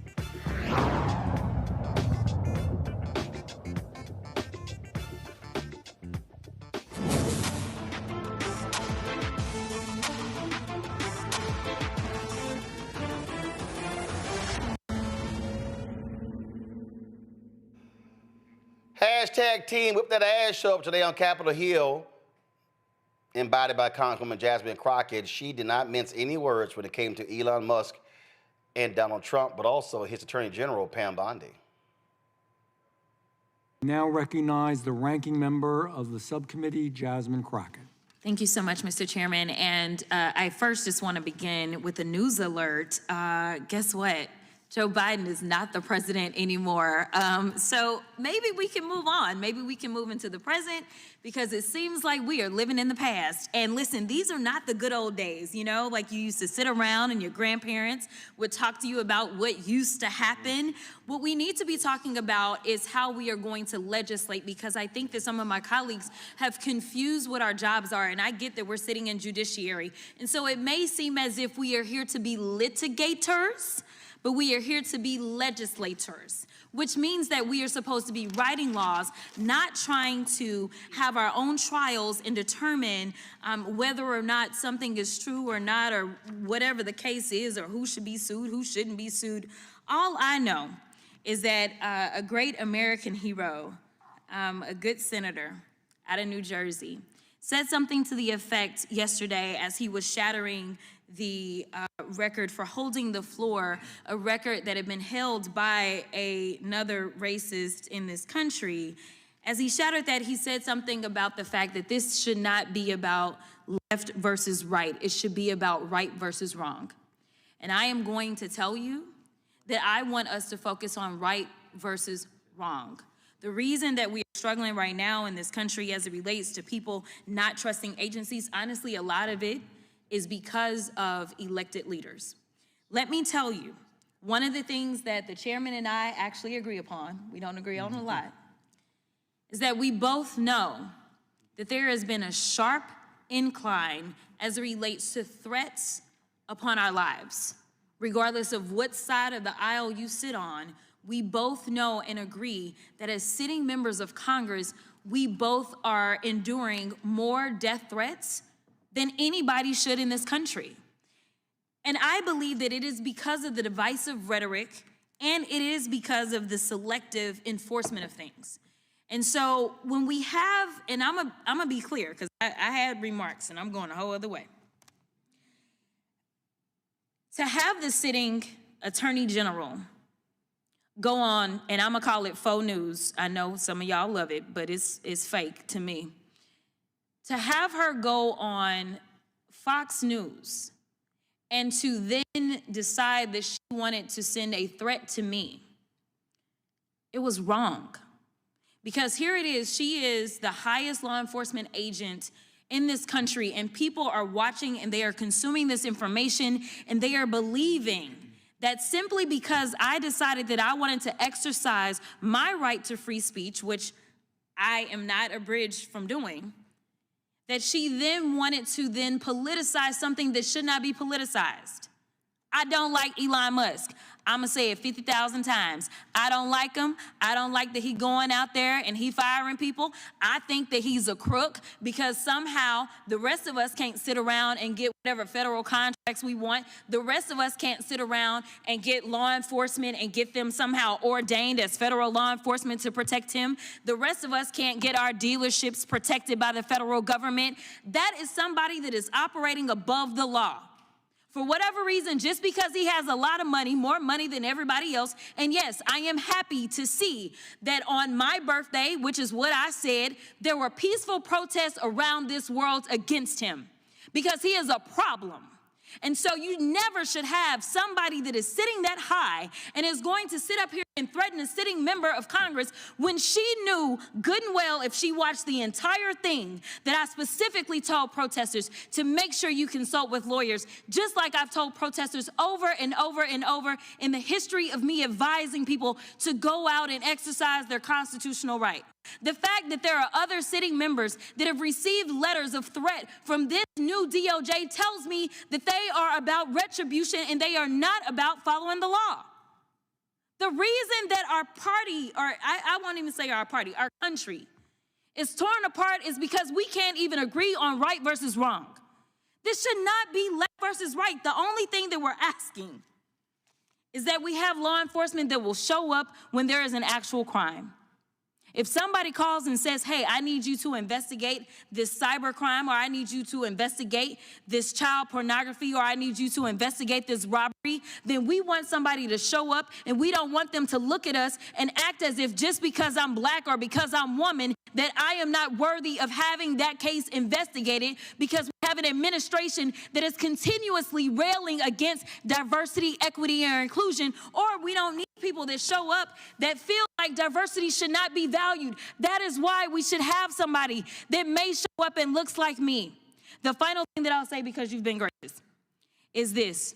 When I first became a public defender, I had no criminal defense experience. And I walked in and I told my boss, Charlie, I said, listen, you should hire me. He said, why? I said, because I'm black. Charlie looked at me like I was crazy. And I said, let me tell you something. When I walk in, I'm gonna walk in with a level of rapport and understanding that maybe some of my other colleagues will not. Charlie offered me my job, and I worked my butt off, and I worked really, really hard for all of my clients, not just those that look like me. And that is what it looks like to serve. Thank you. Oh, I love it when all those folks just real silent, ain't got nothing to say. When Congresswoman Crockett just drops the mic. It's as simple as that. And yeah, she should have checked Pam Bondi, because that child, she spends more time on Fox News she does at the Department of Justice. But that goes to show you, Donald Trump, he's not actually trying to run the country. He wants to run a TV show. That's all this is. That's why Kristi Noem keeps playing dress up and going on all with the Department of Homeland Security, because once she discovered they have all those outfits, she thinks she's on a television show. These people have no business being in power. Unfortunately, they are, because a lot of folk stayed at home and complained and said Kamala wasn't good enough. What y'all saying right now? We're going to go to a break. Same thing happened in St. Louis. The question is, are we going to stay at home and not support Tishaura Jones for re-election as the mayor of St. Louis? We'll talk to leader of Black PAC next, right here on Roland Martin Unfiltered on the Black Star Network. Next on the Black Table with me, Greg Carr. Brown versus the Board of Education. The history books call it the court decision that ended racial segregation in American schools. But a brand new book, Jim Crow's Pink Slip, uncovers a devastating unintended consequence of that 1954 Supreme Court decision. We may, if we were lucky, have been the very last generation of Black students to have experienced these generations of Black teachers who have never been replaced. Dr. Leslie Fenwick joins us to talk about her book and the actions following that landmark decision that dealt a virtual death blow to Black educators. That's next on the Black Table, right here on the Black Star Network. This is Tamala Mann. And this is David Mann. And you're watching Roland Martin Unfiltered.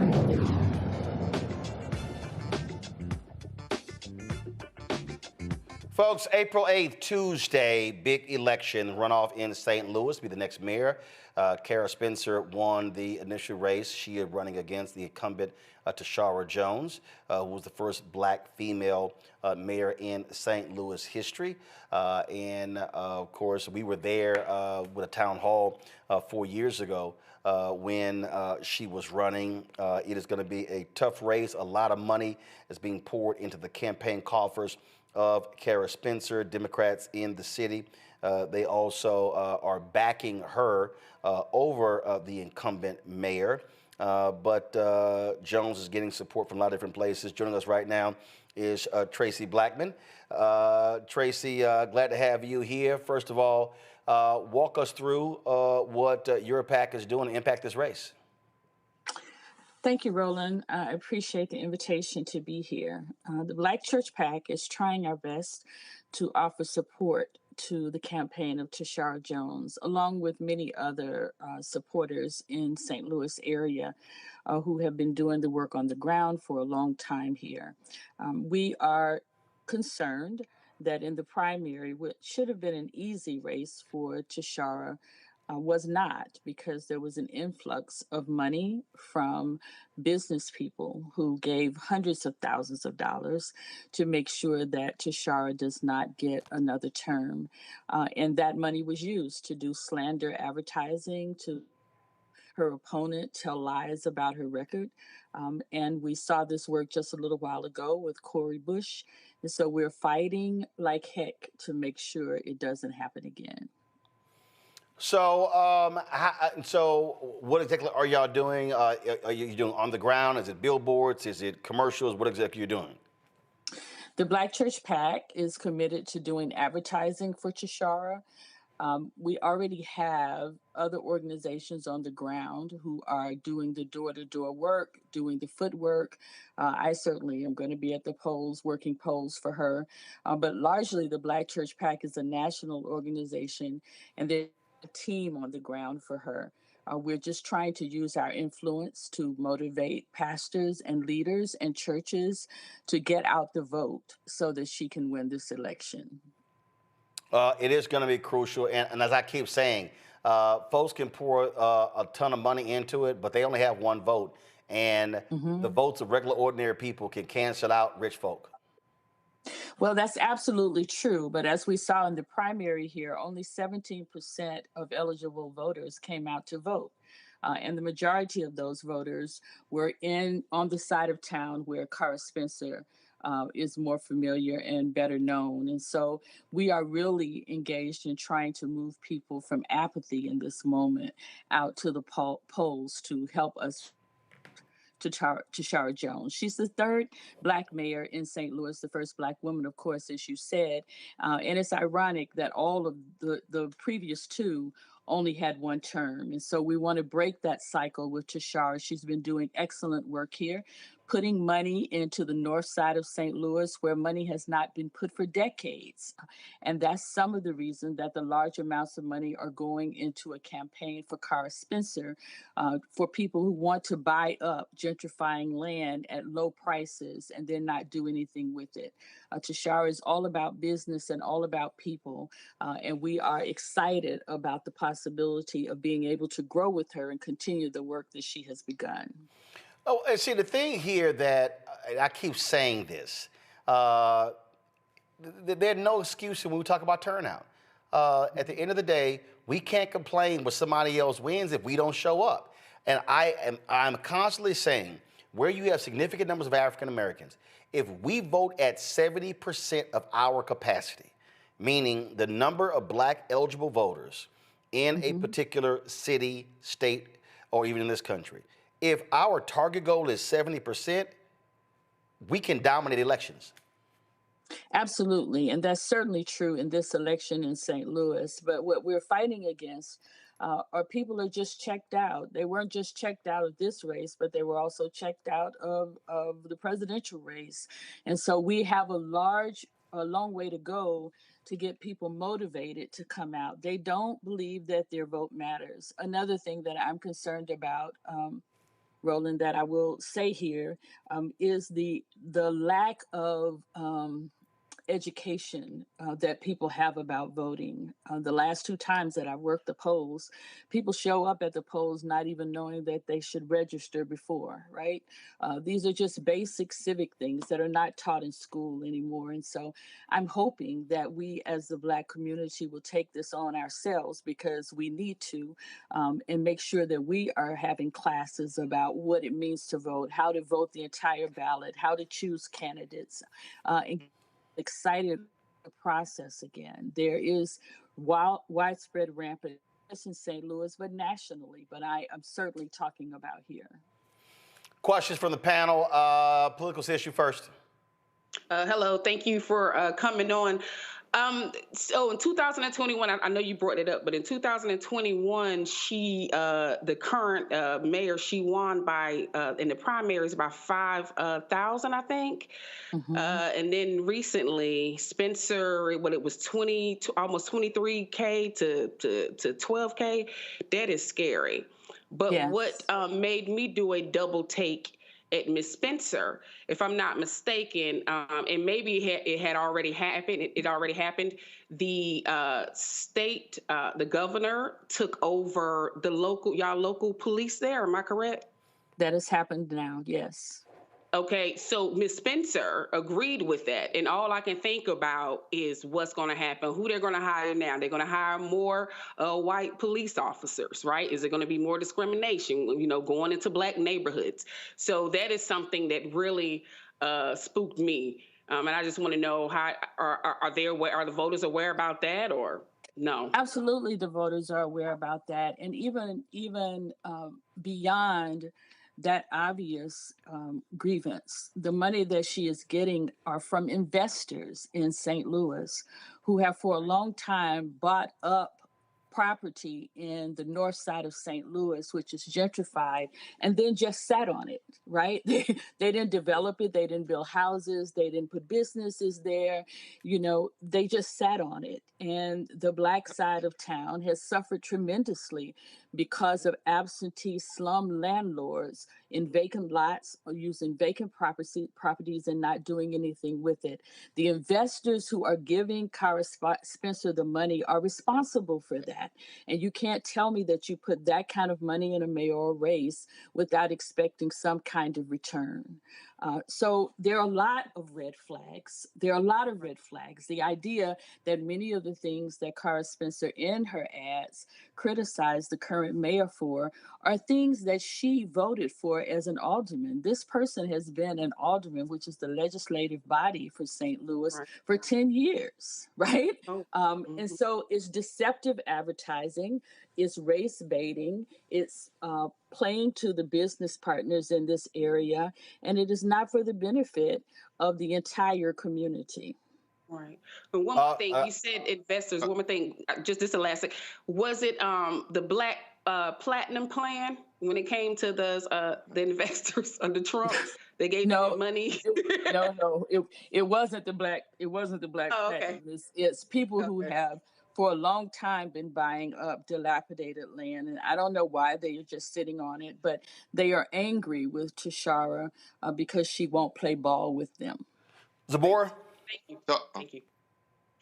So my question is, how do individuals that are in those marginalized communities get past voter fatigue and all of the obstacles that are up against them, especially our disabled community that has been struggling in that community for a long time, whether it's the deaf individuals or chronically ill individuals or individuals that have that long-lasting COVID, like they're experiencing these things, and this mayor hasn't did anything to really give them the supports they need.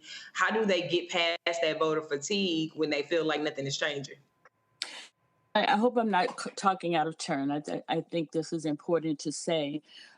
It hasn't been a perfect mayoral term, of course, but she has done more than most mayors here, and she's committed to the people. And so I salute her for even in this moment saying, listen, I know I have some things that we need to do better. I know that I need to have some deeper conversations with you about things. We need to explain some things that didn't happen the way that you thought they should have happened. Why is that, and how can we help? But this is a mayor as money to hire lawyers to keep people from getting evicted who didn't have money to get evicted. This is a mayor who helped shut down the workhouse that was dilapidated and really toxic for young people who were incarcerated there. And so I feel that she has earned another 4 years. You can't undo 70 years of neglect in 4-year term. And so in Ferguson and St. Louis, we have an expectation that whatever we think you're going to do, you should do it. And if you're not going to do it, you should come and talk to us about it. That's fair. And I think the fact that those conversations have been had and those agreements have been made, and in the street saying what we know is what we have is a whole lot better than what we're facing. And we're going to place our bets on Tishaura. Now we have to do the work to get them, not just to say that, but to get them from the house to the polls. And we're trying to do that. Some of the Greek organizations are helping and offering mobilization. Some churches are mobilizing people. We have organizations like Action St. Louis on the ground who are going door to door every day. And the Black Church is using our influence to behind the scenes and urge clergy people to have conversations about what's best for this community. Eugene? All right, so this is what I want. I want everybody get out the way except maybe Roland, because I'm about to name some names and call some people out. I don't got no questions. I got a couple statements. To Darius Jones and Ashley Bell, because what we're seeing right now is revenge against Tishaura for standing next to Cori Bush last year when the APAC crew and the black folk that run with APAC decided to tap Wesley Bell for that congressional seat. So to Darius Jones and Ashley Bell, you got about a week to figure out how you're going to protect Tishaura. That's the first thing. Secondly, because when Tishaura decided to take over the Bipartisan Justice Center and clean up the mess that Darius Jones and Ashley Bell created, trying to give Donald Trump an award on criminal justice reform behind the entire organization's back, it was Tishaura that came in and cleaned up everything and provided a safe passage forward on the issue of criminal justice reform from a black bipartisan standpoint. So what we're seeing right now is that APAC crew decided to come back and try to exert revenge on Tishaura for standing next to Cori Bush last year rather than the person they tapped. So this is my call to everybody. If you got some free time, connect with her campaign over the next week and make a phone call. Connect with somebody in St. Louis and make sure they turn out to vote. Because at the end of the day, Darius Jones and Ashley Bell, the Republican side and the Black Democrat side that runs with APAC, and essentially is that main primary plug and connection there, are essentially, because the fact that this is happening tells you that they aren't protecting her. I've been around for the last decade. I know it and I see it. We saw what we saw with Jamal Bowman, and people didn't really care about Jamal, so they let it happen. But Cori Bush is one of theirs. Tishaura is one of theirs. And the proof is in the pudding. When the 2020 Leaders of America, which then became the Bipartisan Justice Organization, right? Because Roland, hey, we were the first to cover it when everything went to hell. Tishaura was the one that stood up, handled tough questions, made sure the partners were okay, made sure, all the stakeholders were okay. And now, because, hey, she isn't laying down and getting down and just going along with the quote-unquote plan, now revenge is being exacted. So, yes, when you mentioned that, hey, a Reverend Blackman, that's why I want you to get out the way because I want the heat to come on me, right? They come for me. I want to come for me. When you mentioned that, hey, it's certain players that are funding this, yeah, we've seen this playbook before. We saw it last year. We saw it a couple other places. But my thing is this. There are players that have a quote-unquote seat at the table that can do things like protect a Mayor Jones, who deserves to be protected. She could have had a 20% approval rating. She deserves to be protected. So yes, so that's all. I don't have any questions. I got a couple call outs. So Ashley Bell, thank you, Darius Jones, and the other folk that run with Black APAC, y'all got a week to figure out how to make sure Tishaura doesn't lose her election. Tracy, final comment. I'm just grateful for shows like this and people who can call out all of the things that are happening. And again, we stand 10 toes down for Tishaura. She is the only choice for us. And we think we're going to be able to turn this around with her and for her. And so thank you for all the pushing that you're doing in that regard. All right, then. Tracy Blackman, thanks a bunch. Thank you. Folks, bye. Going to a quick break. Ooh, when we come back, now we all know that Congresswoman Marjorie Taylor Greene, we know she stank trash. But wait till we show you her racist-ass ex-husband. How he attacked these young Muslim women for praying quietly. You're watching Roland Martin Unfiltered on the Black Star Network. This week on A Balanced Life, join us as our resident experts and special guests talk to us about what it means to protect your peace. I know you say you got it all together, but let me tell you, life be lifing. So we're going to talk about how do you find who you are? How do you find your lane? How do you stay in your lane? And what it means to really date you, to look in the mirror and find out who you are and love the person that you see. When is the last time you said I love you to a loved one?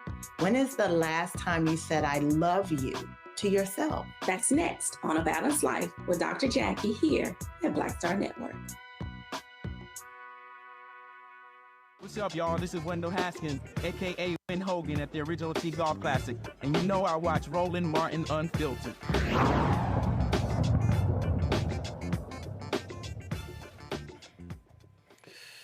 Boy, these racists, they sure are emboldened by this idiot Donald Trump. Take the ex-husband of Marjorie Taylor Greene, Perry Greene, driving his trash-ass dumpster known as the Cybertruck These Muslim women are praying, and he decides to verbally attack them.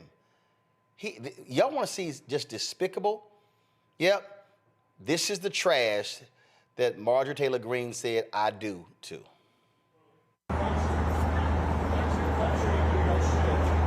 That's really good. Y'all go back to your country because y'all believe in crazy. Question your authority. Go back to your country, please. Okay. We don't hold y'all. That's perfect. Thank you. Yes. We don't want any Muslims. Okay. Thank you. No one brought anything to you, brother. It doesn't matter. I'm bringing it to you. I don't want your shit. Oh. Nobody really wants your shit here. Did we bother you personally, though? Yes. Yes. Okay, I'm sorry. You can. But see, like, y'all want to kill gays. Y'all want to do all kind of crazy. Where y'all from? What country? It doesn't matter where we're from. It does not, though. Why does it matter to you, though? It does because you're worshiping a false god. No. Yes, it is. Are you Christian? All right, that's. Okay. American. Don't come from your crazy countries and act like you're gonna bring your here. Okay. Cool, bro. No. Because y'all are pieces of Okay, that's perfect. You're the one attacking little girls. Have a nice day. Girls, like I want y'all to think about what y'all's process is, what y'all are thinking. Y'all been brainwashed. We know what we believe. But don't come to America and believe this. Go back to your country and believe you're crazy. Okay, well, that's fine. No one told you anything. We're sitting here. We were quiet. We were peaceful. You're worshiping out here. Praying. What does that have anything to do with you? Go back to your country. That's fine. You're demolished Middle East. First off, we're actually born here. We're born here. Yes, we were. Why are you wearing all this? Not American. It doesn't matter. Be American. Don't nuns wear covering themselves? Be American. Don't be Afghani or whatever the We're not Afghani. You're literally racist. You just it doesn't anything. It doesn't matter. Use the racist word, but be American. Don't be Okay. I'm sorry if it's not on your standard, you can go ahead and leave. I don't know why you're wasting your time.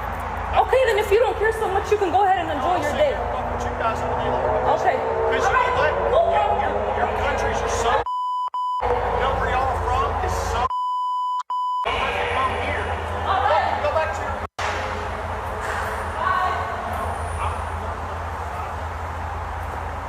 I can call the cops. If you're gonna keep harassing us, that's fine. What are you gonna call them about? Just go about your day. What's the point? Are you gonna follow us? What's the point? I'm trying to get out of Do you want to learn about our religion? Go back to your country. Have a good day. Have a good day. That's okay. Right. That's okay. Just leave him alone. Go have a good day, bro. Oh my God.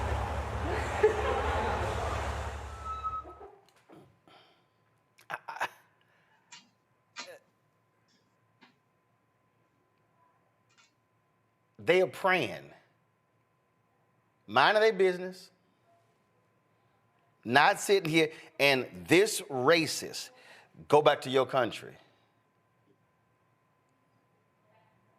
See, this is what I need people to understand. We talk about this country. When we talk about how people view this country, y'all have heard me say this before.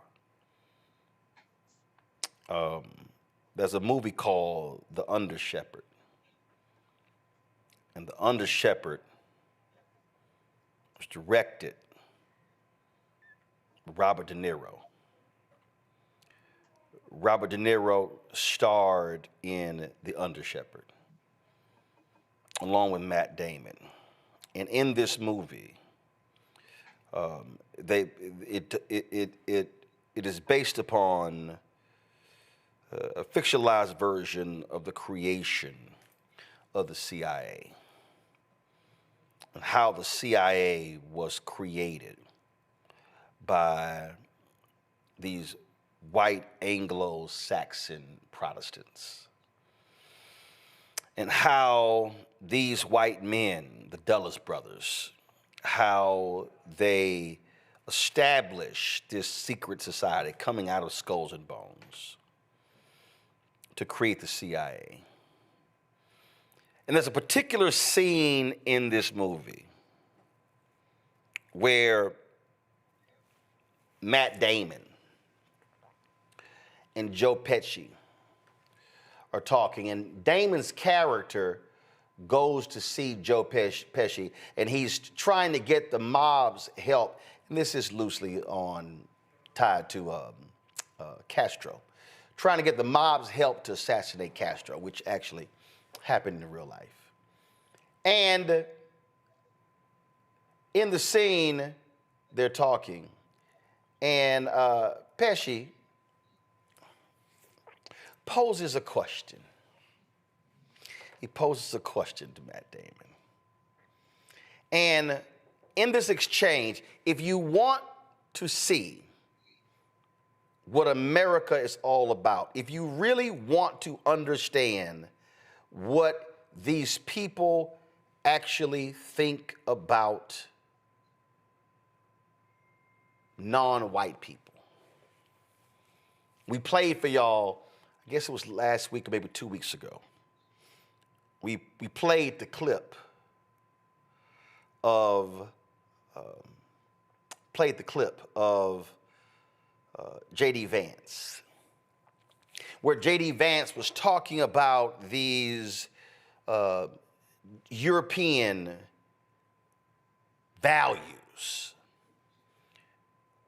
Oh, and if you come in, you got to have the right, view of America. See, people like him. See, I know somebody may be saying, "Oh man, that dude was a racist there." Oh yeah, he's a racist. But understand, the racism that he is projecting, that racism is coming from a particular place. And for these people, how they view this nation, they view everybody who is not white as other. They don't view black people. They don't view Latinos, and they don't view Muslims. They don't view any of these people as full Americans. No, their view is, you ain't one of us. See, that's why they are so quick to tell us, go back to where you came from. That's why they're so quick, you don't like it, you can leave. They love using that language because, see, in their minds, this is theirs. In their mind, this is all theirs. That's how they view this. I'm gonna play this clip in a second. But that political says that's how they view. This ain't out of the ordinary. This is how they behave, and there's no shock that Marjorie Taylor Greene was attracted to that. Well, they have something in common, so we can't be surprised about that, Roland. They have a lot in common, them too. Remember when David Perdue said that to Stacey Abrams when she first ran, I think, for governor? And remember, I don't know if you all know, but Abraham Lincoln, after the war, he told, black folks, hey, you go back somewhere. I forgot what he said, go back to. No, actually, Abraham wanted. Listen, it was Liberia. It was Liberia, and he held that view because he said that I just don't believe that these two sides are going to be able to get along, and so he articulated shipping black folk back to Africa. Right. Yeah. But it's funny, but this was after the war, right? This was after the war, he says that. Well, we don't need y'all anymore. But like they said, they responded, no, this is our country, this is where we're from, and beneath is our ancestors. It's our ancestors. So, I would have said something. I'm pretty sure I wonder if this was during Ramadan, because that just ended. But I would have looked at his ass and I would have said, I will go to my country when you take your ass to your country first. That's what I would have said. See, it reminds me, puzzled because he doesn't have a damn country. Eugene, it reminds me of Patrick Bet-David when I was on his podcast and he tells me, well, why do I go back to my neighborhood and fix things? And I'm like, looking at him going, your ass ain't even from here. Why don't you take your ass back to Iran? Yes. I saw that. It's the audacity and caucasity, right? They say, to the point of MTG's, I guess, husband, ex-husband, they say, there's no more reflection of who you are than the person you decide to marry, because marriage is probably the ultimate business. That aside, the audacity and the caucasity. These folk that, think that they just have infinite dominion over wherever they are and over whomever is around. Black folk, Native folk, folk of color built this land, point blank period, and are still building this land, point blank period. And the thing is this, like I said, I'll go back to wherever when you go back to wherever. But at the end of the day, the result that neither of us are going to go anywhere. So, you could just stay your happy ass over there, away from me and my people, and we call it a day. Keep it civil, keep it peaceful. Well, I just want, again, we know who these races are. We know what they sound like. We know how they think. We know how they act, how they appear. We know all of that.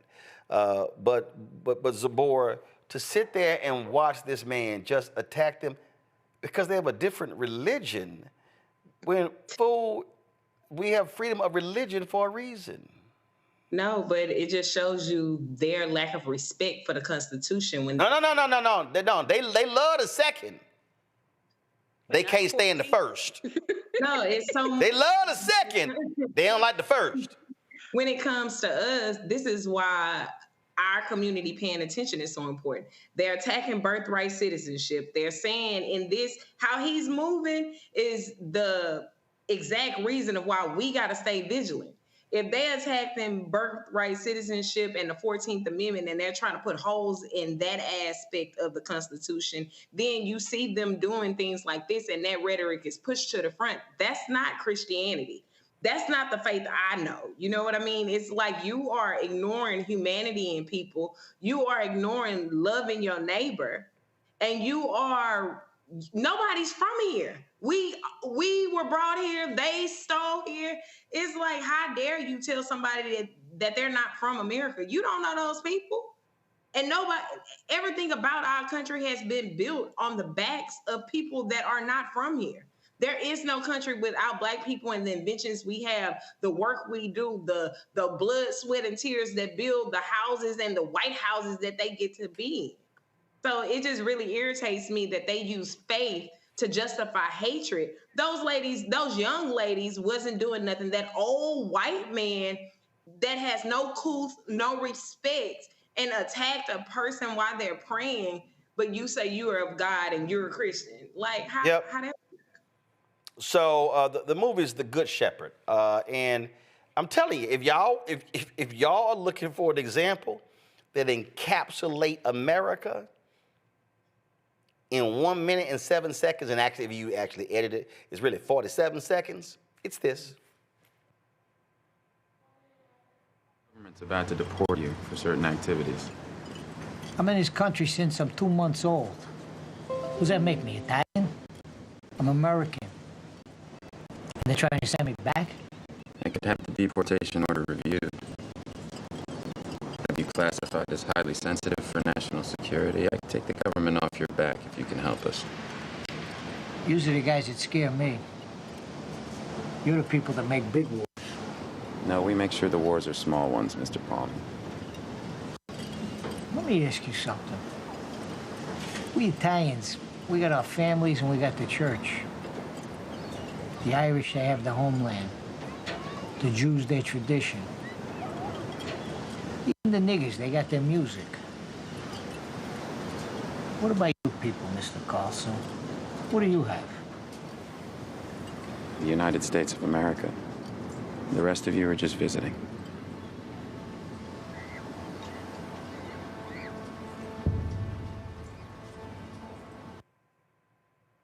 That's exactly how they think. The rest of you, this is ours. Yep. The rest of you are just visiting. Pull up my book. Understand something, y'all. The reason why I chose this photo for my book, White Fear, this photo is from January 6th. This white man's arm is outstretched. This photo signifies all of this is ours. And that literally is how they operate. And they feel as if they have the right to roll up on a few Muslim women praying, minding their own business, to accost them and say, go back somewhere else. That's why they believe they have the right to roll up on somebody black barbecuing in the park saying, you can't barbecue here. They think that they have the right to roll up on a black man who's working for UPS or FedEx delivering packages saying you can't be in this neighborhood. They really believe that they have the right to walk up to you and ask, why are you in my neighborhood? Let me see you. They believe that they can just ask you, show me your address to prove that you belong in my neighborhood. And they believe that when they see us, especially being a black man, and if we wearing some university gear, they don't even first think, did we graduate from there? They instantly think, did we play ball? Or like one white dude asked me, did I play ball at Texas A&M? I said no. His second question was, did I have a child that played at A&M? Y'all, it took every ounce of Jesus when you had to cuss his ass out. I was like, I would have did. Literally like it took it took all of Jesus for me not to go there. Because in their minds, they don't even think, oh, that might be a graduate. They don't think that. Tomorrow, I'm gonna get to this here. Man, there was some white folks, y'all, on Twitter, and they whine and complain, and Charlie Kirk got involved. My son got high grades, and he didn't get into his first choice, the top schools, or the second choice. And these white folks really believe that their children can just go to any school, that they should never be rejected, that all of that, and they automatically think it got to be them. It got to be them. They never consider, no, your kid lost out to some other white folk. So I am going to spend a little time walking through the timeline. You know, I was trolling their asses because see, y'all, I am the pettiest member of my family, but my family members can be petty too. Like the oldest sister, she was with a group of moms, and she was sharing with them that my nephew, her son, had gotten accepted to Seton Hall.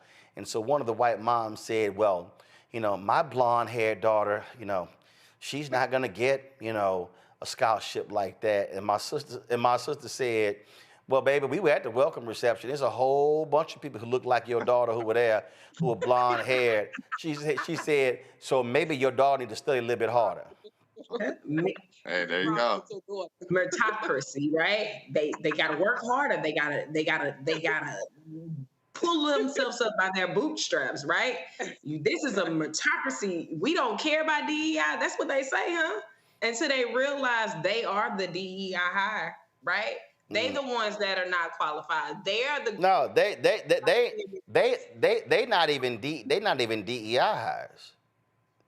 See, you could be a so-called DEI hire. You still got to have a resume. Yep. Oh no. They are absolutely white privilege hires. It don't even matter. So I had a ball just hitting them back, and I'm saying all of you should be downloading Scarface's song "No Tears." What you know about that? I'm sorry. I'm sorry. Where is Scar? Where? Hold on. I'm confused. I'm confused. That black girl Wait a minute. Faces of Houston. Wait a minute. Somebody wait, you gonna actually say Texas kind of girl, you know, Faces you of from Houston. the other side. you how you gonna sit here and say what I know about Scarface's Scarface? What you say about it? I'm on a show and I just mentioned your song No Tears. You hear me? That's your favorite song. You always listen to No Tears. Dude, and I mentioned it and one of my panelists go, what you know about that song? Y'all, he called Scarface, y'all. First of all, was she no tears in the end. And what she don't understand, I'm so petty, I played golf with Scarface, y'all. Scarface was talking a whole lot of trash. And I played golf with Scarface, and I was beating him. And you know what I put on for him? No Tears. He said, "You hit me with my." He said, "You hit me with my own damn song." I just tell him. All right, my brother. I'm gonna hit you back. All right, baby. All right, peace. That was so bad. Baby, don't ever. I don't know who you thought you were talking to. I said, y'all, he called it Scarface. I mean, I was just checking your temperature, seeing where your head was at. Right? Baby, I'm the last one you ever want to check. I know. I stand corrected, no problem. No, baby, this the super phone. I ain't mad at it. You throw some names out, I can FaceTime in them heartbeat. I'm just letting you know. So I am the last one. I'm the last one you want to say that to. All right, we got to go. I am dead on that one. Somebody said. That's later in the night. They in the chat said, "Girl, you lost that one." Quickly, right? Yes, she did. Fast. Whoever said it in the chat, yes. Another dude said, "Man, he got dude on speed dial on them folks." Speed dial. And El Crispy, Uncle Rose said, "Pull up." See, y'all better leave me alone. See, y'all. There you go. There you go. Said pull up. Y'all better leave me alone. All right, we got to go. All right, I appreciate y'all being on today's panel. Thank you so very much, folks. Support the work that we do. Join our Bring the Funk fan club. Cause see, ain't nobody at MSNBC, CNN, Fox News, ABC, NBC, CBS gonna call Scarface live on the show. They ain't gonna do that. They ain't gonna do it. When we had Roland with Roland, go watch my Johnny Gill interview. And he mentioned that he wanted to do a gospel song with John P. Key. See, he never met John P. Key. Boom. Go ahead and watch my Matty Rich interview when he said in 20 years he never got a chance to thank Spike Lee. And boom. Man, I can be here all day. Anyway, y'all support the work that we do. Join our via Cash App. Use the Stripe QR code. It's right here. If you're listening, go to blackstarnetwork.com to check it out. And if you want to contribute via Cash App, also, you want to send a check of money or to make it out to Roland Martin Unfiltered, please. Not Roland Martin, not Black Star Network. Please make it out to Roland Martin Unfiltered. Send it to P.O. Box 57196, Washington, D.C. 2003 7-0196. PayPal, R. Martin Unfiltered. Venmo, RM Unfiltered.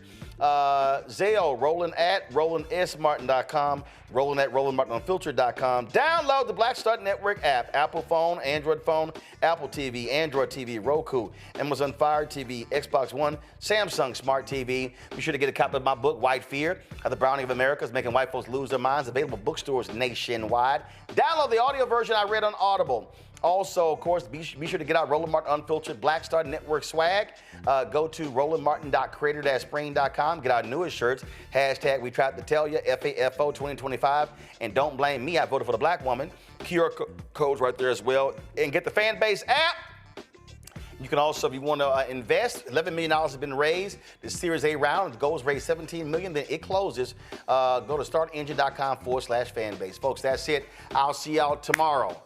April 3rd, tomorrow, anniversary of Dr. King's last sermon, Mason Temple. An absolutely amazing sermon. I did an interview with the book author about the book was on that last sermon. We're going to run that tomorrow. because I got the book right over there. But it truly is an amazing sermon. So we'll have that interview for you tomorrow as well. Lots we're going to talk about. I'll see you tomorrow. Holla!